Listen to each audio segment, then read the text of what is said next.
This computer. Okay, and I am going to repeat my question if anyone has objections that this event will be recorded. Please say so now.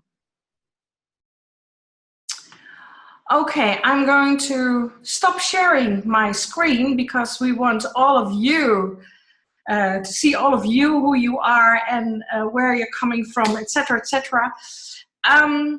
For those of you who don't know me, my name is Ingun. I'm the founder and board member of Female Wave of Change. And we really welcome you today on this event on economic empowerment.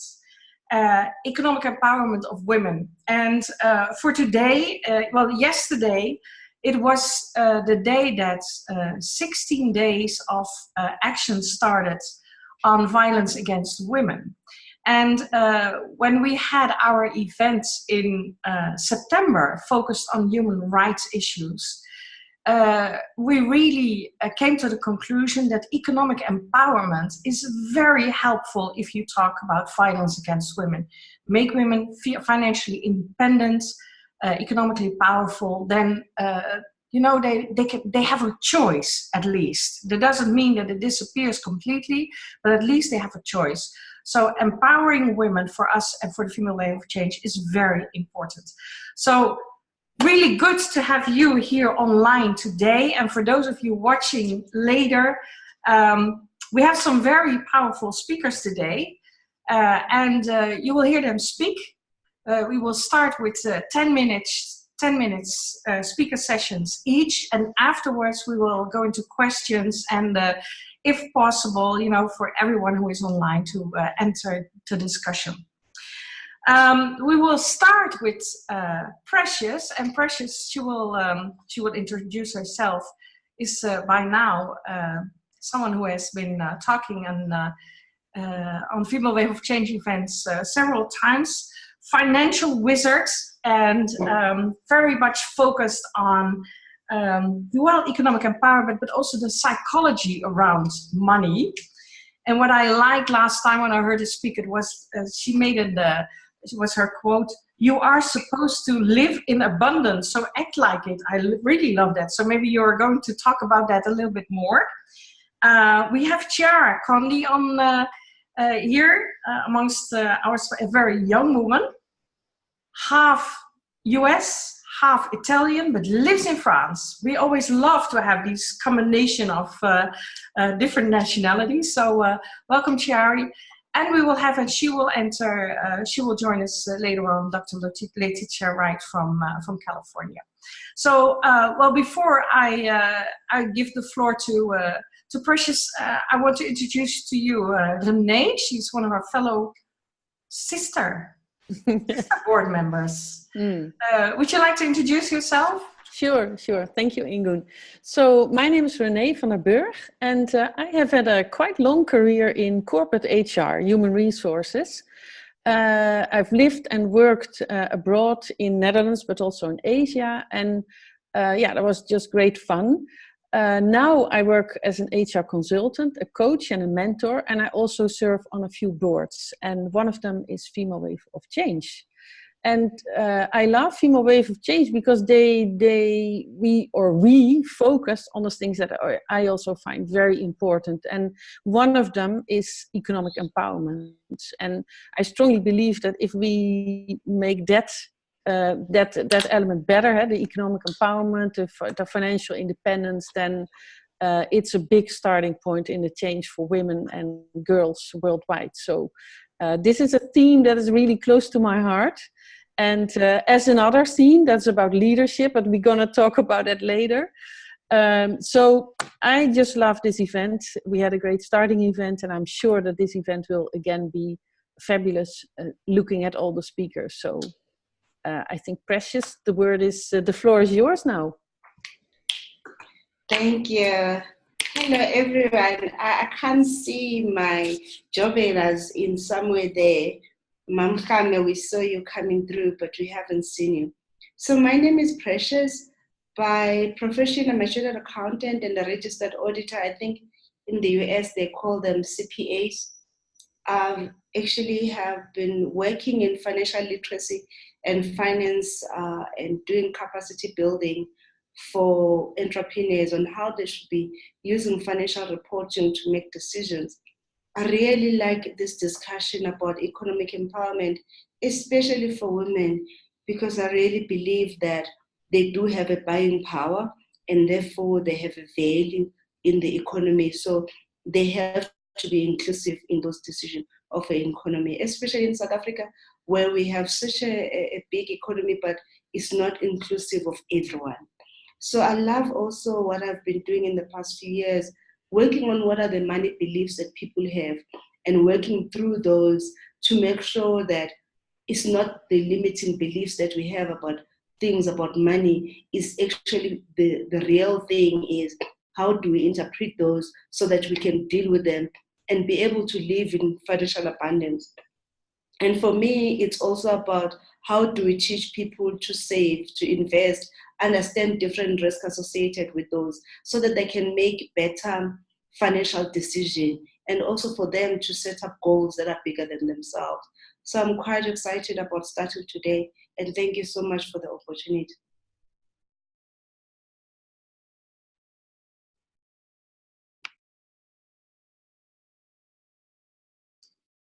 Okay, you do have the 10-minute session right now. So if you want to continue and share us more about your work, please do so. Precious?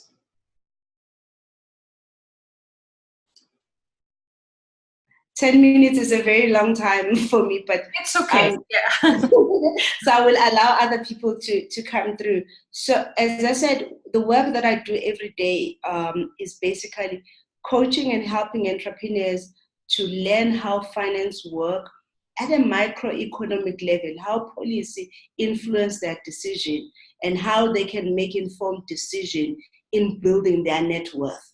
So I help entrepreneurs to understand how to keep themselves organized to build up the wealth. My favorite words with that, I always say, money loves order. Because when you're disorderly, you lose money without even seeing where it goes. So those are the things that I teach entrepreneurs. I think also what I've loved about today's discussion is about women's values in terms of gentleness, caring, tolerance, and compassionate. I want us to come up with tools of the things that women who want to actually own up to their economic freedom also should be using certain tools. So I've got few things that we can talk about that you can build on. And other than that, I write books. I've written a book in finance, which is Essential Finance Handbook. I also have designed a training program that is meant to help entrepreneurs understand financing decision-making, not just for as a statutory requirement, but how they should be making decisions. Thank you so much, Ingun. Thank you. I'm still. Thank you very much, Precious. What I know, Letitia she is logging in right now, so she will get there. Thank you very much. You have already addressed certain topics that we can talk about later on. So I would like to give the floor to Chiara. And what I really liked is, well, we met only last week. And the way we meet right now is online, is by using our platform. So we met on LinkedIn, and we had a great discussion last week. And I was at one moment so surprised. I said, how old are you? Because you have already accomplished so much. And I really like that about what you have been doing, the projects that you're starting, your organization led by her. So please share a little bit about who you are as a person, and also about all the work that you have been doing so far. Sure. So my name is Chiara. I'm 32 years old now. But for me, this journey started a good 10 years ago. I worked for an international organization in London, and I was looking at the impact that the bank's investments had on women. So I think 10 years ago, when I started working on these issues, there was not a lot that was going on. So I think that that's a very positive sign for women's movements in general. You know, we were a public organization, and there was a lot of donor pressure to start looking at and addressing these issues. And I think the private sector caught on in the next few years. So that's how I started working on these issues. And that's where I started looking at things like violence against women, how different contexts impacted women. And I realized that we were never going to close the gender gap if we weren't going to do something actively to counteract what was going on and what we were seeing in the statistics. So that made me really passionate to want to do that, but want to do that on the ground where I could be having an impact and where I could work directly with women so that I could better understand their problems and propose new solutions for what they were going through. And so having this direct on the ground mission made me want to start Led by Her. And I started with women who have suffered from violence because I thought it was a really important issue. According to the United Nations, 1/3 of women around the world suffer from violence. And this is astronomical if you think that we are in 2018, almost 2019. And so I thought that if we can assure that a woman can sort of live on this earth without violence, there's little else that we can promise her. So I thought it was really imperative to start with that and to help women rebuild their lives. Because I think what's happening to a lot of women, in a way, it's exacerbated with the women that we work with, Led by Her, because they have suffered from violence, but is that their voice is not expressed, right? They are not realizing their dreams, their full potential, because they are, because of cultural things, because of structural things, because of things that happened in their lives, because of where they are today. So, you know, I became really interested in how can we as a society,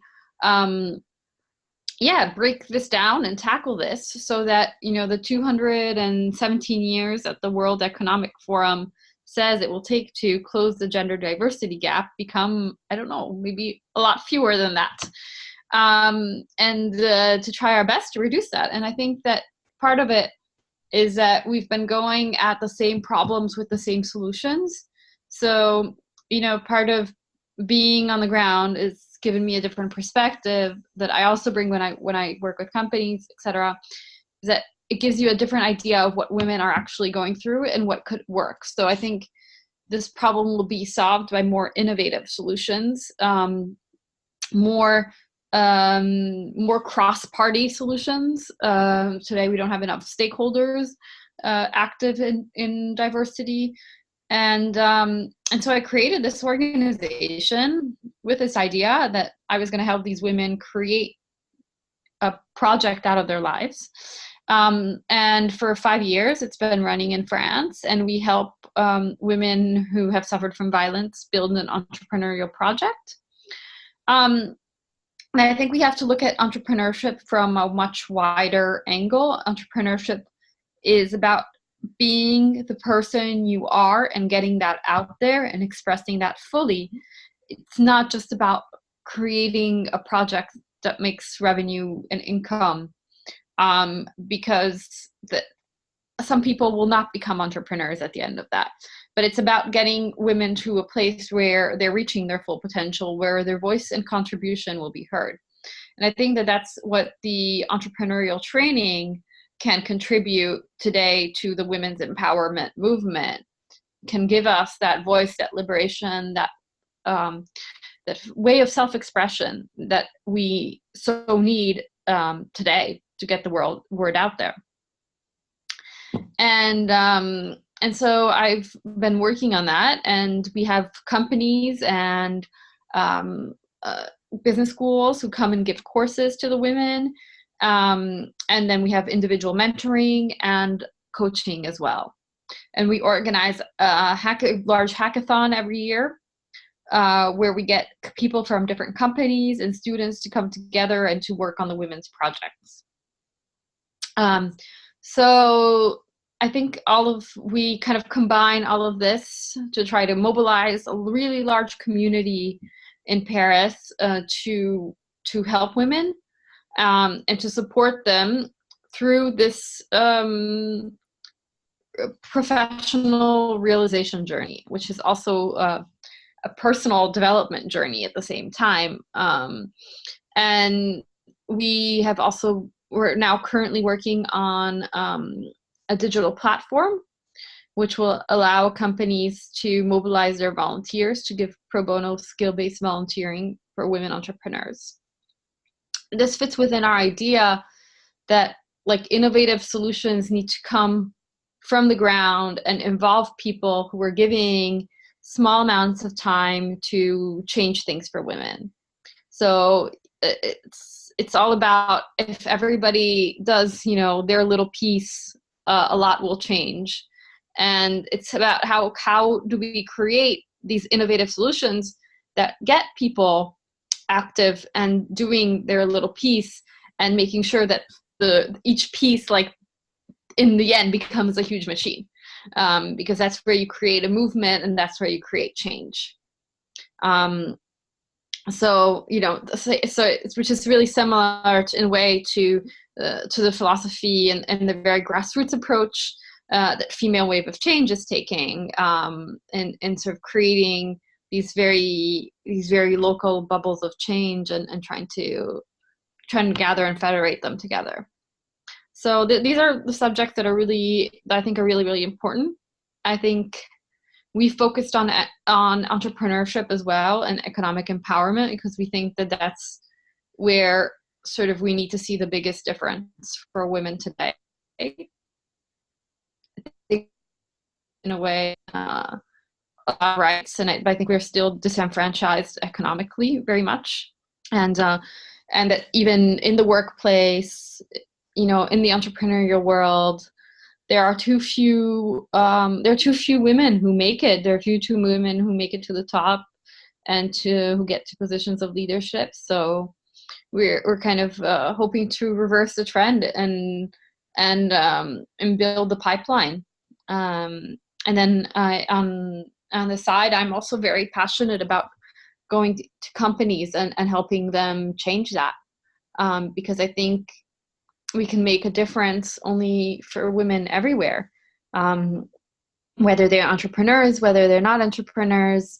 I think this is the kind of time for all women to come together and make a huge difference, and that we and I feel like people are ready to hear us. So I think from when I started working on these issues 10 years ago to today, there's a huge difference in the sense that I felt like 10 years ago it was a communications issue. It was like portrayed as a social justice issue. Now today, I think there's a huge, visibility for the business case for diversity and why you want women, and companies realize that it's also affecting their business, their profitability, that women are half the world's population, so half the world's customers, so huge potential, and that they're not seizing that potential fully today, and they want to. So I think that's good. I think other things that have happened at the same time, like the Me Too movement, for example, have liberated the word around things that were already happening for women in the workplace that were disturbing, but that were not being seen. So I think the difference now is that we are talking about it more openly and saying that the world has a problem. And so if the world has a problem, then it's better to say that and to be aware of that, because then we can create a common culture of change that is inclusive and includes women as part of the solution and as part of the future. So I think it gives us a huge possibility for improving and making a better world together. So.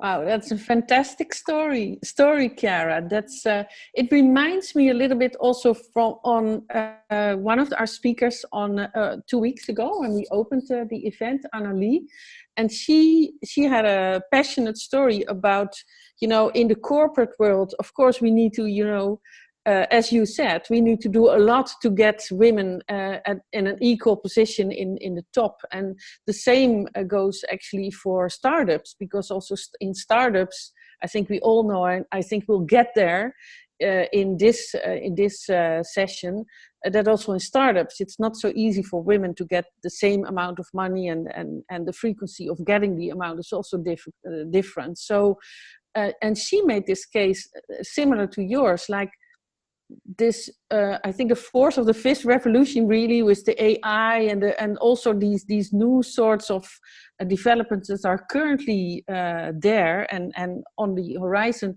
That's where we need to get into. So we need to be prepared for the future, because this is the moment that we really need to step up. And I think what we also heard a couple of times is that the moment is there, as you said. So I think, yeah, many powerful messages already from you, Chiara. Thank you very much.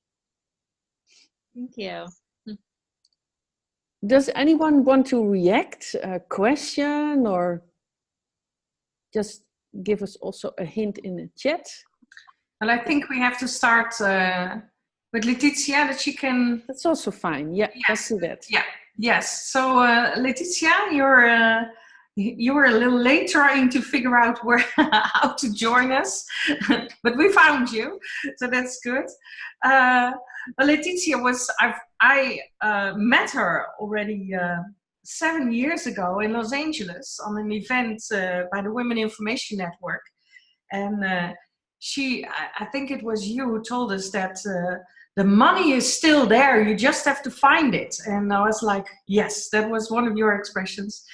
And I love that. So we kept in touch and met again in March this year on the Women Economic Forum in The Hague, where you spoke as well, flying in from California. So that was a great opportunity to reunite again. So introduction, you have a 10-minute slot, so you can tell us a little bit more about what you're doing. And I know money is a big issue there. I apologize, I have a little bit of laryngitis, so I hope everybody can hear me. I just got back from Thailand on Monday, again, teaching about crowdfunding and business crowdfunding. So my thing is that crowdfunding for me was a way to empower women to find the money for their projects, their business or personal projects. But my focus is mostly business. And I felt like this was a way to get rid of the excuse of we don't have money. And there is a learning curve to crowdfunding. One of the reasons why I joined Female Wave of Change is because as an American, I do believe that I personally have a global reach and a global appeal to people. And so I want to reach out and go farther than just California or the United States. And so one of the things that I want to work with the Female Wave of Change is we have a crowdfunding initiative that was started, but I kind of want to come in and nicely take it over so that it can work because there is a learning curve to business crowdfunding. Business crowdfunding can be economically liberating for women. So I understand women around the world are facing violence, like she said. They're facing a lot of problems, but the bottom line is if they cannot support themselves, if they don't have the money for medicine, they don't have the money for housing, they don't have the money, then we can't really solve those problems. And with business crowdfunding, it can be used by businesses, it can be used by charities, it can be used by individuals. $87 billion changed hands last year. I've been teaching crowdfunding for about 6 or 7 years now. I teach it all over the world, all over the United States. And I've been named as one of the top 100 crowdfunding experts in the United States. I've been on that list for 5 years now. So when it comes to this topic, I'm really passionate about it because women are better, but they still ask for less money. So when I'm talking about crowdfunding, I'm talking about everything from Kiva loans, where we're trying to get someone a cow, to multi-millions of dollars where women are not getting funded there. In the billions of dollars that are getting funded, women are getting very little, 2%. And women of color get even less than that. They don't even get half of that. They get 1% of that 2%.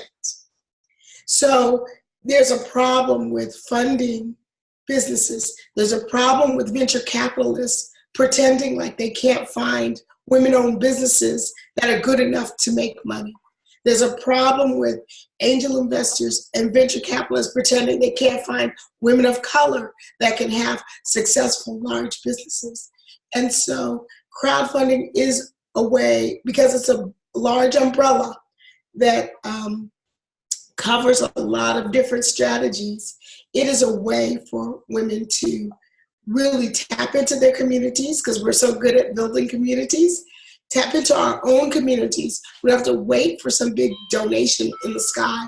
We can tap into our own communities and create and gather the wealth so we can create a business that can empower a woman to do more. I just love teaching women entrepreneurs, not only the entrepreneurship part, but the funding part. That's what gets skipped. We talk about building businesses, but no one ever sits down and says, okay, how do you fund it? In the United States, it costs very little to start a business. $35 a month and you can start a business. But to grow a business, that takes money. It just takes money to expand your initiative. And so we have to address that. And business crowdfunding is a way to do that. I just find it fascinating. I know a lot of people don't, but I find it fascinating because there's so many different permutations. We think about GoFundMe, but there are ways to use crowdfunding that you can bring in venture capitalists. You can sell shares in your company. There are ways to do it where you can create subscriptions where people are paying every month. There are different ways to do crowdfunding. And because crowdfunding, the big umbrella of crowdfunding, is powered by people, it changes a lot.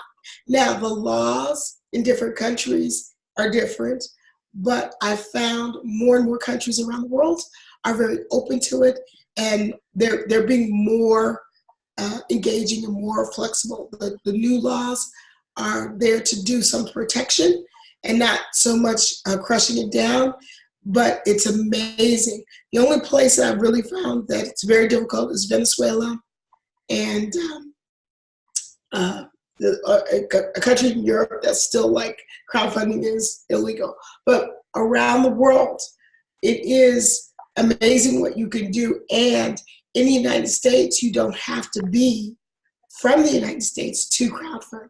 So you can be in another country and start your project in America and still make the money. It's completely legal. And it's so funny, I was teaching in Thailand last week, and I looked at my reviews, and one of the people on the review, it was anonymous, but they said they didn't believe that people outside the United States could invest in the United States. So I thought that was pretty funny. But the thing is that there's great opportunities. The money is still there, $87 billion, but we as women have to position ourselves. We've been next to the stream, but not in the stream. And so crowdfunding, I feel like, really brings you into the stream. And it has an amazing opportunity for nonprofits, for individuals, for businesses, whether they're startup or expanding. And what it is that you'll use, because of 6 different kinds of crowdfunding, you would use different types for different things. So I feel that it's an empowerment tool for women. I feel that we no longer have to wait for someone to give us money. We can take our community and say, this is what we want to do. Let's come together and make this happen. But we do have to understand there's a little bit of a learning curve to it. It's not just put it on GoFundMe and tell people to give you money. So there's a little bit of art to it. There's a little bit of savviness to it. And once you understand those tactics, it works. But I myself have been, I've been a world traveler since I've been really young. People always ask me how my family feels about travel. And I say, well, I came like this.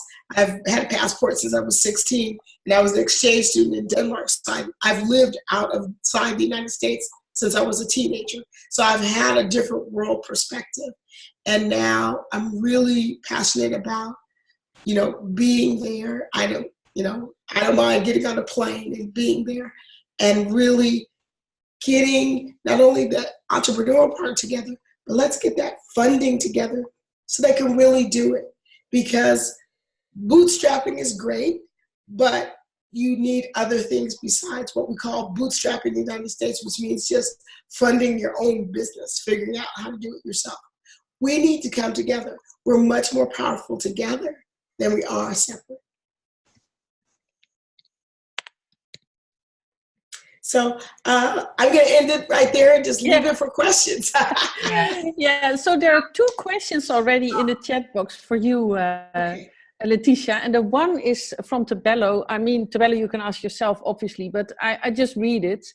Tabello asks, I've spoken to a couple of entrepreneurs about crowdfunding, and they seem somewhat to have a fear about this approach. So do you recognize, that was my additional question, do you recognize that, and how can we help them to overcome this?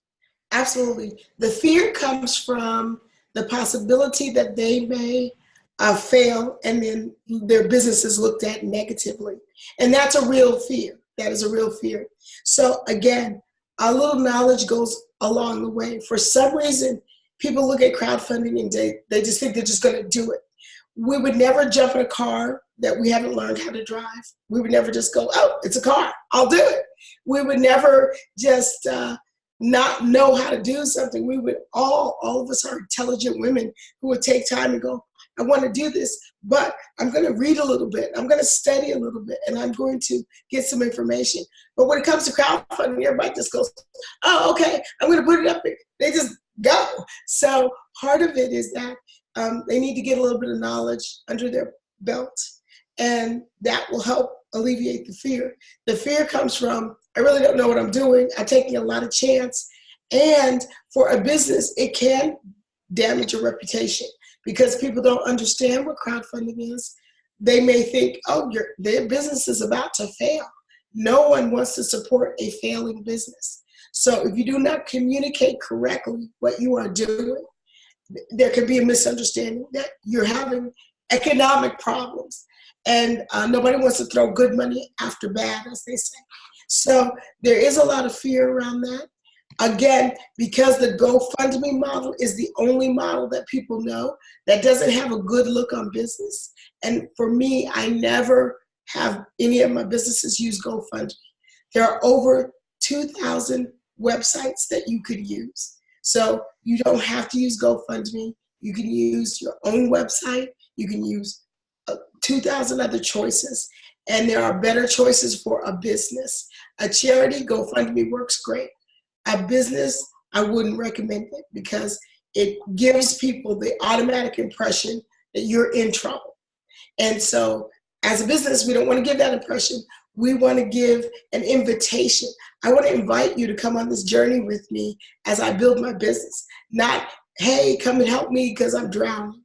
And so when we understand what kind of message we're giving people, it's much more inviting to take them on a journey with you than to ask for help because you're drowning. Not that you shouldn't ask for help, but the point is when it comes to your business, people really enjoy being with a winner. And so you want to project that winner. So I do understand that fear. And so I believe education would help alleviate some of the fears. Okay. So except for hiring you for teaching. Yes, they can hire me for teaching. That would be awesome. I'm a consultant. I do work with clients one-on-one to help them get prepared so they can do their best. Because the other part of it is that while you can learn, your skill level is still going to be down here. Imagine that you're reading the playbook for, how many of you guys play hockey? Anybody? Okay, so nobody plays hockey. So we all read the book on how to play hockey, right? We're all intelligent. We understand We got the rules. We're ready to go. How good is our hockey team? Not that good because we know it, but we don't have the skill level to go with it. Compared to some kids who've been out there playing hockey for years and years and years. And so that's another part of it, is that while you have the knowledge of it, because you haven't done it, there's some things that you may not know. And so your skill level has to rise up. And so having a consultant, having me, walk with you through the process, you get to use my skill knowledge. Okay, I know this looks like it makes sense, but it won't. So, I can steer you in the right path so that you can get to your success. So that's what I do one-on-one outside of teaching. But that would be it. Okay, thank you. And there are already more questions about crowdfunding, but we will be back with you. Okay. I really love to hear the other speakers of today. And already before this meeting started, I've been talking with Precious. How and why do women, not show where they are and don't ask for all that money and, be very, it's always small and, that fear, where is that? And I'd love to hear, Precious, what you think about what you've heard so far.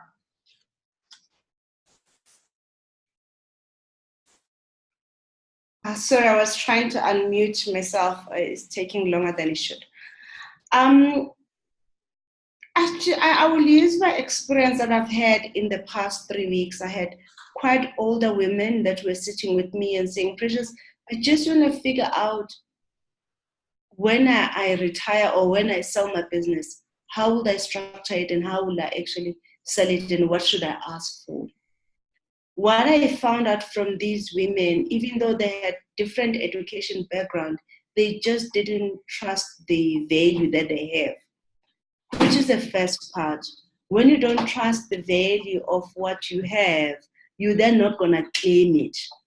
So we have to start educating women to really value what is their worth is from within themselves first. So that when they claim the really tangible value in relation to their businesses, then they have a better understanding of how that even get measured. But another part that I also picked up was that we call it boasting. We're kind of afraid of boasting on the value we have created. We're kind of not taking our achievement out there. We are more reserved in holding back that. And maybe that is the reason why we don't state our power, we don't leverage our knowledge, we don't try to prove I have done this, I can do it, therefore claim a better salary. Maybe that is why. But I'm of a view that we're going to start building women inside out. The inside will build up to the outside, so it will match, because we will then start building to that. So that is what I'm talking about when I'm saying that we're going to start working with women from their own psychology, their own self-worth. But from that, we then build the financial abundance. We then teach them about how they should be thinking about money, how they should create wealth, how to save, invest, equity, shares. What does that mean? How does it mean generating revenue or buying assets that generate revenues so that they can build their wealth? So for me, those are the things I think as women we need to build up and start teaching other women every day and keep on motivating them. And this platform is one of the best because it tries to do that. And thank you, Ingun. I think I want one more question for you, Precious, because the thing that we hear a lot today is entrepreneurship. We're not so much talking about about that corporate ladder, and that is also very important, but we're very much, each and every one of you is talking about entrepreneurship. If you look at women and economic empowerment, do you believe that, do they have to, is it the job or is it the entrepreneurship? Where do you feel that we as women can really contribute to, well, economic empowerment, of course, of the women, but also of the whole economy? I think it can be both. because you see, if we do it and inclusively include women that are in their career path in business and women that are actually in running their small businesses, it's even better, because the ones that are making decision will make decision on choosing the women that are actually in those positions.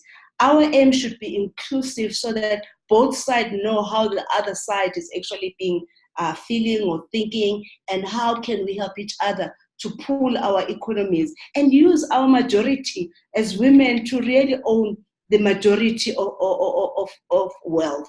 But I also feel that the women that are generally also working, they don't claim the salary that they should be claiming for. And I've done that myself also, and I'm not excluding. I remember being a CFO in a public entity, and I knew what was the salary of the previous guy, but I still didn't claim for it. Mm-hmm. Because I felt, no, maybe it's too much and so on. But if the other guy was being paid the same to do the same amount of work, why didn't I feel confident enough to be able to do it? Mm-hmm. And also understanding what is happening with the technology. Even the women that are going to be working full-time, in the future, they should be thinking entrepreneurial in solving solutions and coming up with things that are actually more innovative. We're not going to be able to do that if those women are thinking just a salary month end and working and just keep on. They're going to have to think more entrepreneurship, and so that they start building their wealth. You know, I'm of a view that if I had read the book called The Richest Man in Babylon in my first year of work, I promise you, I will not even be here. I'll be multi-rich. It's just having that knowledge. So we have to empower all women and empower them with the right skills. And we know that is not covered in the schools. And that is why platforms like this are actually good. Mm-hmm. Very personal question. What would you do with that money when you would be so immensely rich? I think for me, what I will do with additional money right now, I will actually be investing in buying assets that that will generate passive income. So with the little 10% that I am making, whatever amount that I'm making, the 10% is to invest in property. It's to invest in equity. It's invest and live for experiences, having a great vacation and spend time with my children. I think those are the things that we need to build up. But my main focus for the next 3 years is to actually just build assets that are generating revenue. Even the time I spend, that's where I'm actually focusing on. And invest on relationships that are growing me as a person. I think as women, that is one of the things that we need to take care of. Okay, thank you. Well, Chiara, I see a lot of questions. You have lots of questions right now. And I know you mentioned it already, and I thought it was very strong also when we met last week, was the fact that you said, well, you know, there's this gender gap, and it will take us 217 years to overcome that gender gap. What if we all become entrepreneurs and earn a lot of money, like Precious just mentioned, or maybe not a lot of money, because we also can all build social enterprises and work from purpose. That is also important. So hearing all these things, what does it do with you? How does that resonate? So I don't think that there's one solution that we can be promoting for all women. I think it's really important to find the dimension that goes with our voice. And I think more and more I've been seeing that. I was really keen on working with women entrepreneurs that actually, you know, women can change a lot even internally within companies. And I'm seeing that they can bring new ideas, they can bring new products, they can bring new services. They can change the way company thinks about its customers, especially if it has a large customer base that is female. So it's a lot more than just getting women to become entrepreneurs. Now, I think in entrepreneurship, there are a lot of barriers that we have to remove to help women become entrepreneurs. I think that the solution are the various solutions are a lot of things that are being done on the ground explicitly to help women, because when we see that usually solutions that are called mixed, they have 10% women, it means they're not working for women. So that's why I think we need sort of women only groups, and you go into incubators or places that are only for women, you see it's like 100% women. So there's clearly like women are not being seen as customers in entrepreneurship in the same way that men are. So I think there are blocks that need to be taken out in that sense. And I think that there's also just the development of women in terms of credibility and worth. It's very hard to convince other people about your business. It's very hard to get other people to invest resources, time, or money in your business if you don't believe 150% that you're worth it, or in their business you're worth it. So that's like the most important thing. And I was doing a lot of interviews last year with women entrepreneurs, and what they said was that actually what came up most they felt was source of inequality was the credibility gap. They felt that compared to a man, they had to prove themselves 10 times and have 10 times the qualifications of a man in order to be credible in whatever they were doing or whatever they were proposing. Whereas man is just credible at face value. And I think, we can wait for the world to change, and we can do a lot of awareness raising, and we can do a lot of other things. But one of the best ways is for each of us to be convinced of our own work and our own worth. And like Precious said before, like never be afraid of asking too much. I mean, what is asking too much, right? Already the word too much like shouldn't even exist, because you can ask what you think is worth. Somebody can tell you that's not what they're willing to give, but let them decide. I mean, why is there such a thing as too much? Why can't you crowdfund for all the money that you want? And we should we need to liberate ourselves of those barriers of there is no limited space for us in this world. We can take up all the space that we want. And we can go after, any piece of that we want.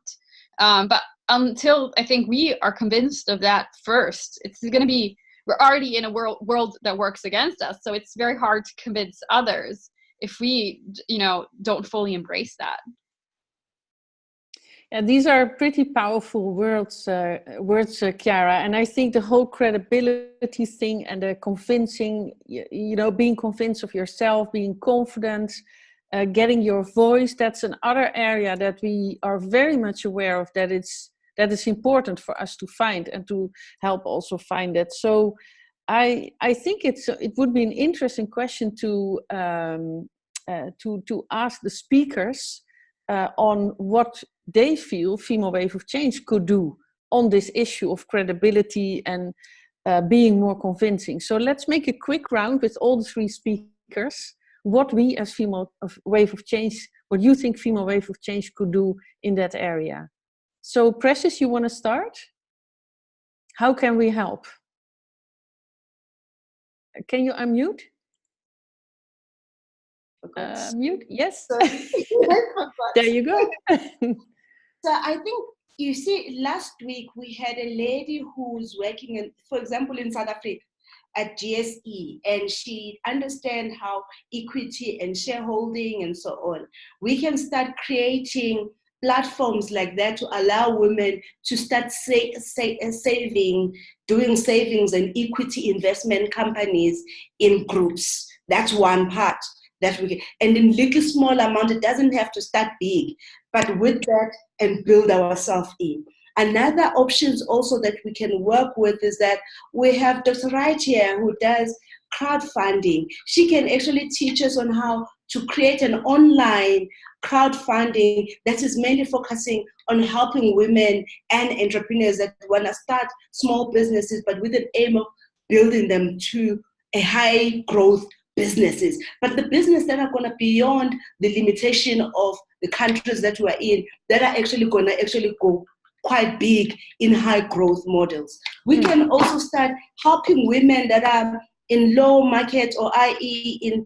in undeveloped environment, using the technology that we have to share the information that Dr. Wright is talking about on how they can actually recapacitate them and create causes. Those are the things we can do that will help the women within that come across female wave of change, to help them to capacitate. Where do you start? What is the beginner? After the beginner, how? But again, they should understand that this is not free. It comes with a cost. There's value, so that they realize how that value is.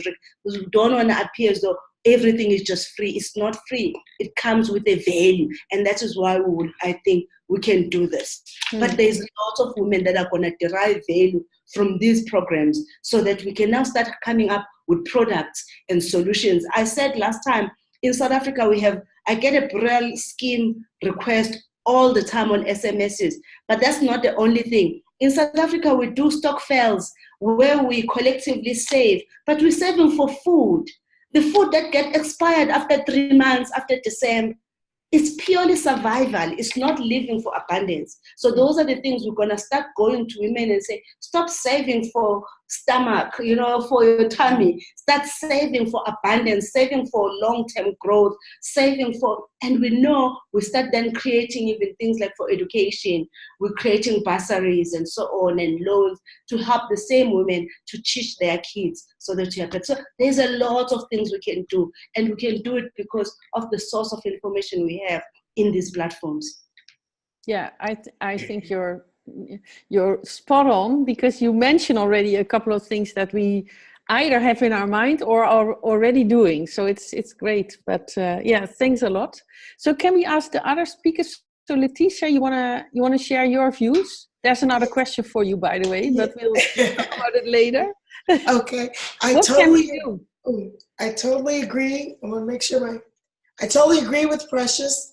Education is great. I'm up for doing, creating a course, and then we can create, maybe different prices for different countries depending on where women are, or, someone could be in charge of making a gift of, a scholarship. So if the situation warrants it. The other thing is that I think that Female Wave of Change, we're primed to have our own marketplace. And if Female Wave of Change kind of creates the structure where we can participate along with our ladies, we start giving women a place to showcase their business and become a part of the structure. In other words, we're helping them have more distribution. Female Wave of Change is already in so many places around the world. Ingun has just created this growth that's amazing. I think that we need to stand behind her and help her create structure for the growth that she's creating. So I can see a marketplace that Female Wave of Change can participate in, that it brings money to the organization, brings money to women, and then we can say, hey, this is how much money Female Wave of Change has helped. In 2019, we saw, $100,000 go to our women. We saw, you see what I'm saying? We can quantify it because we participated in it. That's beautiful, beautiful goal for 2019. I think we're all behind that. Yeah, definitely. Chiara, do you have anything to add on this this question? What do you think, as far as you know, Female Wave of Change, what we could do to contribute to the issue of economic empowerment and maybe the voice and the confidence in particular? So I guess I'm more of a newbie. So to Female Wave of Change. So, but I think that mentoring, workshops, all of this education is really important, because I think one of the big steps that's going to empower women is showing them what's possible. Because if you know that something is possible for you, you go out and get it. Like if I go to one of Letitia's crowdfunding workshops, maybe she tells me that I can get I don't know, $500,000 in crowdfunding or something like that. And I never thought that would be possible for me. So I'm not going to ask for 50,000 anymore. So I think it's also a lot about educating women and showing them what is possible. And that can be through education, but also through role models. But I think we need to, as much as possible, which is what men do, is like sponsor a network with each other. So, and I don't see women doing this enough. So being like really actively being like, hey, I can help you get this. Let me give you this contact. Let me, like, because there's always this notion that women need to work hard for everything. So we don't kind of have this notion that men have of like just helping each other because we're in the same wave or same network. So I think if Female Wave of Change could get around that and put in a system or build a community that has that, I think that would bring great value to women. Because I mean, I go to a lot of women's groups and I go to a lot of things, and sometimes I'm really overwhelmed because I'm like, am I wasting my time? What am I getting out of this? You know, like, how is this advancing my business? How is this advancing me? Am I just going to get a drink with other women? Am I just networking so that I can fill my LinkedIn? You know, it has to be like, I think to get women to the other level, it has to be more than that. Sorry. My screen disappeared. Sorry for that. Yeah. I think that these are good suggestions, and I think Ingun, we have the right a good answer on this already, because we have been thinking about what to do because we are really about action. We don't want to be a debating club, so we've thought about what we can do to really also educate women. And so Ingun, you want to share a bit about our program? Yeah, absolutely. It's listening to your stories, and I do believe that education is very, very important, but we have to educate women from all walks of life. And that is, there's this beautiful expression, don't leave anyone behind. And I do believe so. This is talking about economic, empowerment of women. It is at all levels of society. So it's very important to keep that in mind. We have created, to really start somewhere, a leadership program, a transformation journey, because we also feel that, you keep on talking, but we have to take the next step into action. What are we going to do? What are we actually going to do? And we said we need a program that helps women to step into their leadership, to step into their greatness. And that is the Women Leading in Change program that was launched actually last Monday, also in the Economic Empowerment Month. It is a 12-week program online for women of all walks of life, from all over the globe. And it is also being the teachers are the women from our own community. So it's the ambassadors, it is the Circle of Wise Women, because there is already so much knowledge, so much wisdom in our organization. So we decided to do it this way. This is a program that will start, the first group will start in January, and we will really, guide women into that leadership and to really take the next step. And I do believe that for many women that will be taking the responsibility to create economic impact, to create financial independence and economic empowerment. So I think that will be part of it. And we already started that. And I think it might be, and especially since I hear what is going on in this group, and I think that you've also already been thinking about that, Renee, is why don't we create something similar, but mainly focused on that financial independence and to empower women in leadership, etc., etc.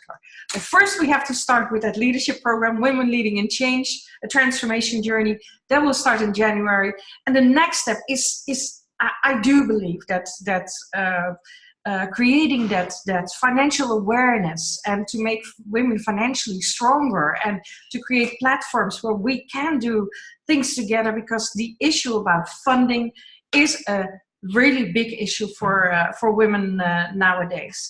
The thing that is the question that is still on the table, and I really want to address that one, is the one about cryptocurrencies. And this is not. It is not. We're not here to talk about cryptocurrencies, but for me, I've always been interested in blockchain and Bitcoin and cryptocurrencies, and also because I do believe that this is a way to bank the unbanked. So it is a way for women also at grassroots level to get closer to that money, or however you call it. But it is a way to help women to get closer to funding and build a business. So I would love to hear Letitia, maybe the others, but Letitia, I really do believe that you have something to share with us. I do. The reason why I wanted to address the question is because while I don't tell people I'm a cryptocurrency expert, cryptocurrency, the financial part of it, was built on crowdfunding. So the money part of it, I completely understand what's happening and how it was built. Been watching it for a long, long time. What I want you guys to understand, that because they've done a lot of great advertising and doing a lot of great stuff, cryptocurrency is still speculation. And so when you go into it, you have to go into it with the idea that, hey, I'm going to put this money in and hope that it grows, but it can disappear. Now that's as an investment. As a tool, blockchain as a tool, absolutely is something that we're going to be using in the future. Blockchain is very important. But when it comes to cryptocurrency, there's all these different coins out there. There are, because the governments have figured out they're missing out on a lot of money, there's a lot of pressure on the coins for the government to get their piece of the money. And so things may be changing. Things are a little bit up in the air. But I just want people to understand that it is speculation. Nothing wrong with doing speculation. But as an investor, understand that that's very different than you saying, we're going to invest in a piece of real estate and get money back from it. Real estate is going to appreciate. Real estate is going to bring you renters or whatever it's doing. It's going to bring you back some money. It's not the same thing. And so I just don't want women to be confused and get all into the hype that cryptocurrency is this investment that you're doing. Everybody's talking about investment. It's actually speculation. So you got to be okay with speculation. You got to be okay with that chunk of money never coming back to you, as opposed to making a decision to say, okay, this chunk of money, I need for it to make 5%, 10%, whatever it is you need for it to make, and then looking for the vehicle that will bring that to you. Those are two different things going on. Mm-hmm. So I'm excited about cryptocurrency. We need to learn more about it. There are businesses that will help you tokenize your business, which means you now have a crypto coin that clients can use. However, if the coin cannot purchase anything outside of your bubble, it's kind of useless. So you have to just be smart about that. The one reason why Bitcoin took off is because PayPal, eBay, stores, Pizza Hut, everybody was taking it and using it. People accept it. You could, in America, you can pay your insurance. You can pay your taxes in Arizona and South Carolina with cryptocurrency. And so Bitcoin is money that's being used. A lot of these other coins, you can't do anything with them. So it is speculation. So just be clear about what you're doing. It's not investment, it's speculation. That's what I wanted to say. Mm-hmm. Yeah, it's absolutely something that you have to do with money that you don't need. Yes. Very soon, yes. Well, I just love it to see new things happening, and I do believe that next to the very traditional banking system, we need new, creative, innovative things that, You know, it's so I have my Bitcoin account. I pay with Bitcoins, but I've also seen it. You know, the moment I bought it was 2,000. It went to 20,000, and now it's 3.5 or something like that. So, but I didn't sell at 20,000. I should have, but anyway, you know, it is speculation, but that's okay. Is it a way to become economic independent? No. Is it a way to really follow? Is it something to follow and be educated about and see what is happening? Absolutely. Things are going to change, and our banking system is one of it, I think. Yes. Is going to change. And I love also what is the name again? Is it M-Pesa, the system that you use in Africa, that you can pay with your phone? Well, doesn't ring a bell. But anyhow, when we were in Kenya, and I love the Yetbella, she says yes. Okay, there was this system, you know, and we were in the middle of nowhere. There were these women from the oh, help me, please. Anyway, you know, nothing. There was nothing. It was, you know, we were doing the safari. And then there are these women, and they're selling all kinds of things, yeah, of course. And we didn't have any cash money. And then she says, okay, there's no problem. There was this very old lady selling us this stuff. And she comes with her phone, and she says, pay with your phone. And we don't have that system. But in Kenya, you know, everyone uses it. And it goes from phone to phone. You have your phone number, that's your bank account.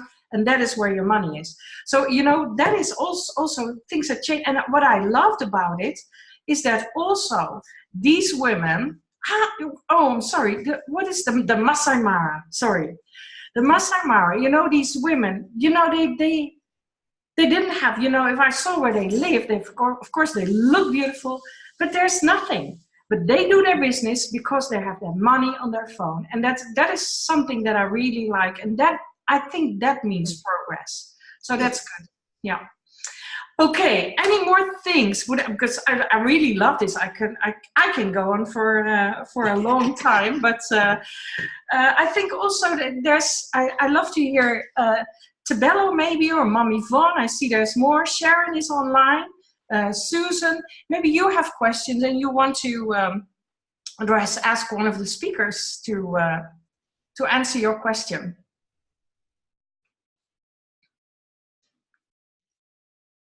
So Ingun, while they are thinking about their questions, let me ask one question to the speakers, and whoever wants to go first. So tell us, in the last 3 weeks, a good concrete example of what you've done with women economic empowerment. Can be just a snippet, just a short answer, but just to, you know, warm up. Who wants to take it? Am I unmuted? Okay, I'm going to go first, just so I can rest my voice. One of the things that I did is that I worked with a client who was, it's interesting, she has a very large Facebook group, but was unable to monetize it. She was not getting any money from it, and she was actually in some economic distress. And so I called her up and I said, look, I'm going to do some consulting with you. Come into the office. We're going to sit down, get your 12-week goals. I do 12-week goals. I don't know if you guys know about that, but 12-week year, rather. So we did 4 goals in 12 weeks. Sat down with her. What does she want to get done? And I created a plan, which was a form of crowdfunding. I created a plan for her to create income. And it's like, just go and execute it exactly the way I told you to execute it. And I gave her a very low discounted consulting fee because I told her I want the testimony. And I do want the testimony because she belongs to a large group that she can influence. So I said, I'm going to help you do that.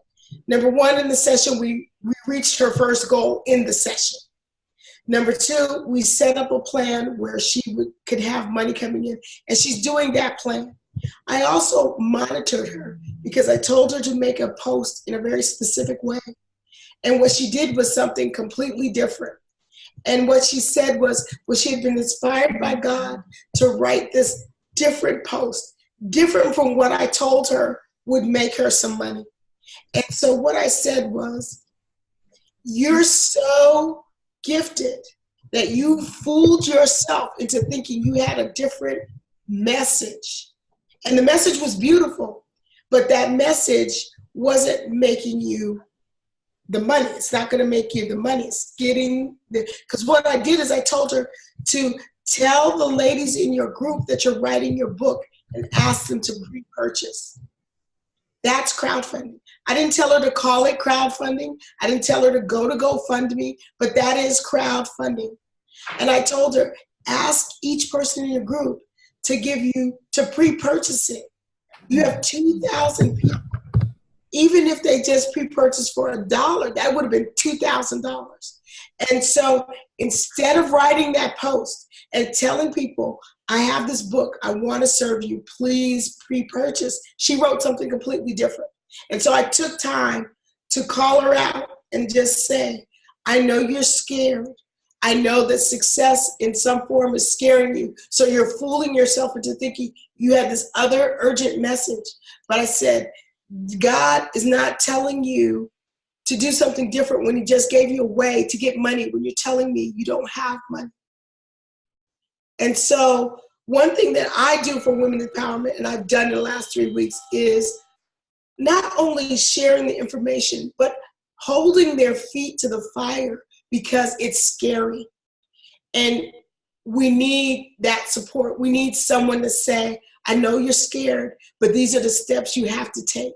And no, I'm not going to let you put on this little show over here that looks good.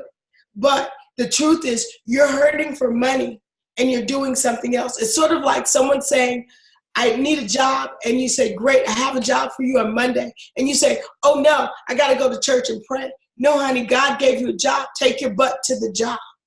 So what I've done in 3 weeks to help women's empowerment is uncomfortable.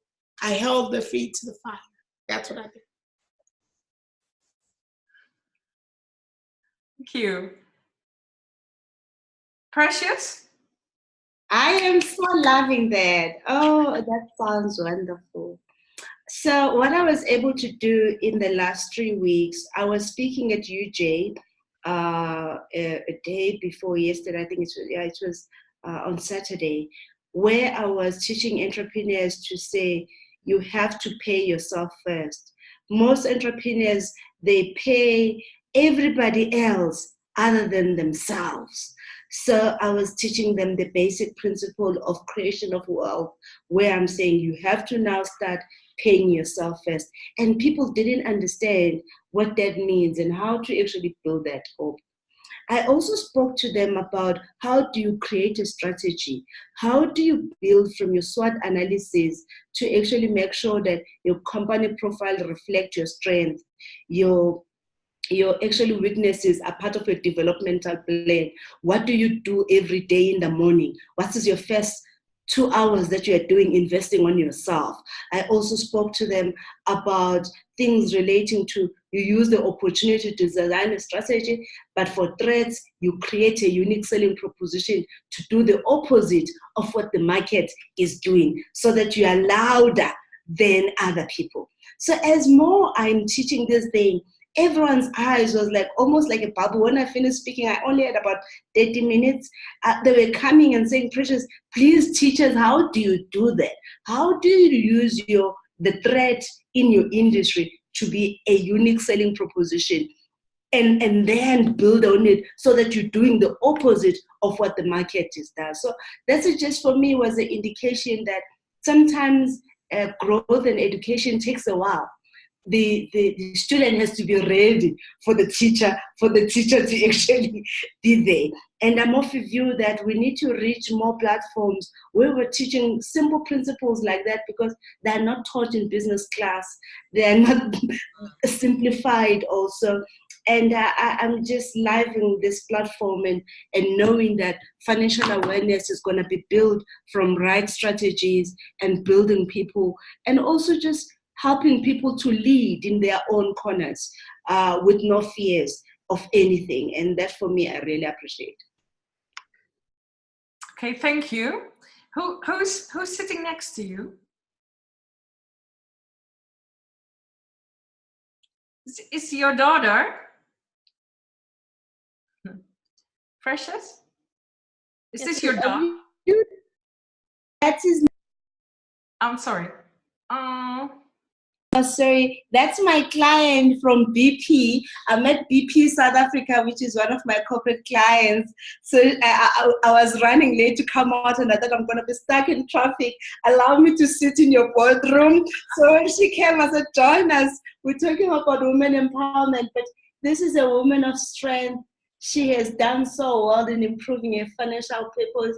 So I said, listen, these are the things we talk about as women on empowering ourselves. She has made huge decisions in the past 3 months, and I cannot wait for her to fly. My name is Vuyelwa. I met Precious, how long? 6 months ago, thereabouts. And we met because of work. I'm a supply development manager, and she's assisting me put together a support program for Black entrepreneurs. Some of you might know in South Africa, we've got this program called Black Economic Empowerment, BBE. And part of the legislative requirement is to have, as companies like BP is international, but in South Africa, the requirement is to ensure that we are ensuring equity in terms of ownership, management control, skills development, etc. And there's a huge focus on youth, Black women, and Black-owned businesses of a specific size, which is in South African rand, less than 50 million rand turnover per annum. And it's saddening at times to understand and get to know just the extent to which people have no amount of financial knowledge at all, and they get given opportunities which they soon lose because they've not been able to manage their financial resources to any extent. And Precious has been so great with this pilot project that we were doing in unpacking the whole financial world to people who would otherwise not have had that type of understanding, education, or knowledge at a level where they understand those solutions, the mistakes that they've made in the past, and what it is that we're trying to get them to do, the behaviors that they need to turn and change and turn around. And we are going to be successful in some instances, and in some instances, because we're a corporate, we can only do that much intervention, and at some point we have to make a decision about letting go where we can't win. Yeah. But I could not have asked for a better person to work with doing this. I mean, I call her my gangster because she is on top of her game in a way that I have never seen. And, I am always in awe at how she takes, I mean, I struggle with finance, speak less of somebody who has never even tried to study it at a tertiary level of any kind. But she manages to unpack it in such a way that, oh my God, this makes sense. And these are my rands and cents, and here's where I'm losing money. Here's where I should be changing. And here's how I should be using financial instruments to better what it is that I do. Sorry, I'm done. It's fantastic to hear, to get a referral like that. That's perfect. Thank you very much, because this is really very practical. What have you been doing? So this is, I would like to give the last to Chiara. I think we have already heard a lot about what you're doing, so that is good. So please, you're the last, and then I would like to give some attention to Sharon. She has a question. So please, Chiara, the floor is yours. Yeah, so I've been doing a lot of conferences, and it's good to be helping women, but it's good also to be convincing environments that are not perhaps fully convinced about our cause. So the last 2 weeks I had the chance to do conferences, for one in the banking sector, and another one in for CEOs who were all white males, and I think it's really, really important to make them understand, even if they don't like believe everything that I say, but to get them to understand why it's important, or open their mind in some way. So I hope that like at least like a little plant a little grain about that, the fact that they should get that this is a huge like movement that they should get themselves on for the future of their business, because I think that that's going to make a huge difference for women as well. It's like there are statistics that show when men aren't engaged, there's 90% chance that women's issues advance, and when they're not, it's like goes down to 30%. So I've been working a lot on getting men to be part of that, and men are in a lot of these places, so it's going to be a huge game changer for us. So it's good to be talking to the other side every once in a while. It's very good, and actually, I think the reason, or the mere fact that you are in that room, and all of us have been in these situations, the one in the room, that already changes so much. And I'm not over optimistic about it, but the power of one is really there. And every time you enter the room and you're not a white or white male, then it makes a difference, I'm sure. So we have this very interesting questions of Sharon, which is quite an interesting one. So I'll read it, because definitely for the recording, it's nice to have the question read out. So Sharon asks, we have spoken about the need to develop awareness and confidence in women. So important. Are there certain channels that are proving more successful for developing such? How does social media play a role for self-directed training versus one-on-one coaching? Are there better channels for reaching the men versus the women? That's a biggie. So there are actually 3 questions, I think. But so it's about building the confidence. Can social media play a role? And are there better channels specifically for men or women? So who wants to take this challenge? Letitia? Yeah, go ahead. Unmute yourself, please. I'll just speak to the confidence piece for a second. And part of confidence is not just someone telling you, oh, you're great, you're beautiful, you're all of that. It's when you do something, you see yourself doing something and being successful. And so we have to set up opportunities for women to know, to put into action what they're learning, and see that, hey, yeah, they're making steps with this. And they're making progress. So I think that that's important to building self-esteem, is that taking the knowledge and actually using it and seeing that they're getting progress. That's really important, not just, hey, we're going to have these classes for you and now it's in your head, because it doesn't mean anything if they can't use it. Yeah, thank you. Chiara or Precious, you want to react, or Tabello? Yeah, go ahead.